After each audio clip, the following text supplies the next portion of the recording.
So last week we talked about GCN being out of touch with their viewers on the cost of things. And we also talked about overpriced cycling clothing. We got a bunch of emails from a lot of you after the episode asking what we thought about GCN's new kit launch. So they've just released a new GCN branded premium kit. It's by a Dutch cycling clothing brand called Agu, and apparently it's an eye-wateringly expensive price. Well, I had a look. Short sleeve jersey and long sleeve thermal jersey is £140, which is $180. The gilet is £165, which is $210. Bib shorts £200, which is $255. Weirdly, there's a couple of items that are a lot cheaper comparatively to those. You've got the bib tights, which are £135 even, which is $170, and a rain jacket, which is £120 or $150. So on the website, they call this Pro Kit, and they say it's their fastest, most technical clothing.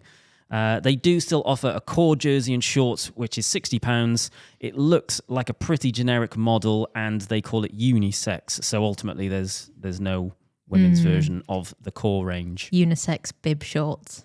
No. How's that even possible? I mean, I know you guys come from a cycling clothing manufacturing background, but I come from a clothing buying background, having the bike shop, doing custom kit, because we do custom kit for backyard.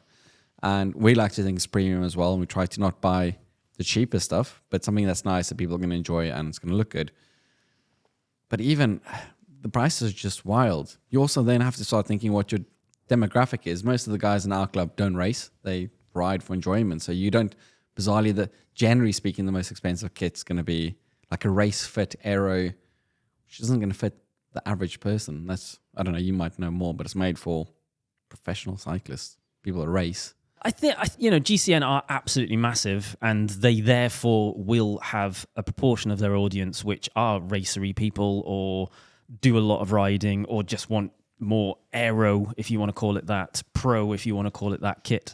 So I think it's fine for them to have a really expensive option that technically is aero / pro / whatever you want to call it. But it does feel a little bit like they haven't put anywhere near the amount of effort into a more broader range, or range that's more appropriate for their more broader audience. But how much of it is a deal, and how much influence do they actually have on it? Who knows? I know Jumbo Visma uses the same manufacturer for their kit. Yeah. It looks good. Visma lease a bike now. I've looked at, they do bike packing bags as well, which are really nice. It's by all means do that, but just introduce something that's middle of the range as well, then maybe. Yeah, I think they did two things wrong. Whatever, if you want to offer a really expensive kit, then that's your prerogative, I guess. I think they did two things wrong, because I saw them teasing this kit and it was like, can't wait to see our brand new kit. And I think there probably wasn't enough marketing around, I guess, a soft launch of the fact that it was going to be expensive. So I think that's a thing that took people by surprise.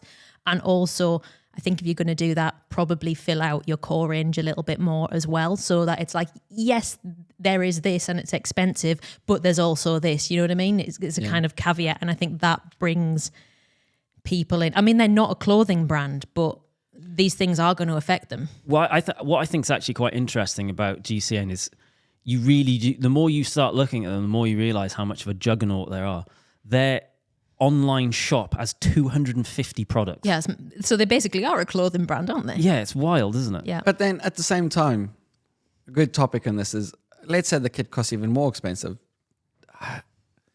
Nobody's being forced to buy it. No. If people are buying it at that price and they're selling loads, which makes it a viable thing to do, by then all means go ahead on it. It doesn't.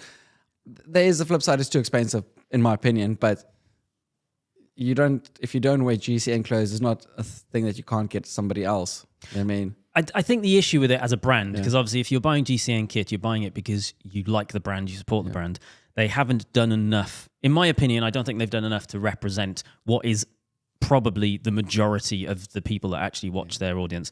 They've put a lot of effort into this really high-end premium kit, but they haven't put very much effort into an entry-level kit or a mid-range kit, if you want to call them that. And I think that's what's probably unfair.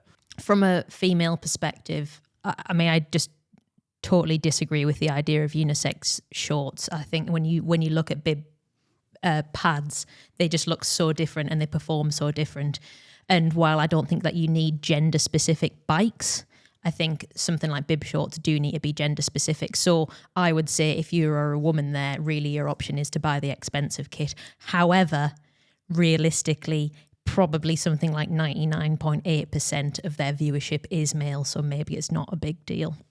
I guess the only thing to add is that the core range, it does not appear to be manufactured by Agu. It's just a generic white label product. So, it's not one of Agu's products.